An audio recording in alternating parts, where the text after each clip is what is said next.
Naranasan mo na bang kabahan ng sobra bago pumasok sa isang party?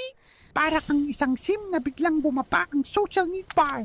Pero paano mo malalaman kung ito'y simpleng hiya lang o social anxiety na? Isipin natin ang pagiging mahiyain bilang isang temporary moodlet. Medyo hindi ka komportable sa una, pero lumilipas din. Kapag may nakausap ka na, unti-unti itong nawawala. Ngayon, ang social anxiety ay ibang-iba. Ito'y parang isang terrified debuff na sobrang lakas. Ang social bar mo ay biglang nagiging pula at kritikal.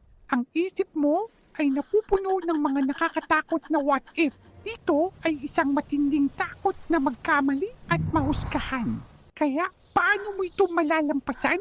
Ang sikreto ay magsimula sa maliliit na hakbang. Parang pag-level up ng isang skill sa The Sims, subukan munang mag-chat sa isang pinagkakatiwalaang kaibigan o kaya patiin ang isang kaklase ng simpleng hi. Ang bawat maliit na tagumpay ay isang malaking achievement.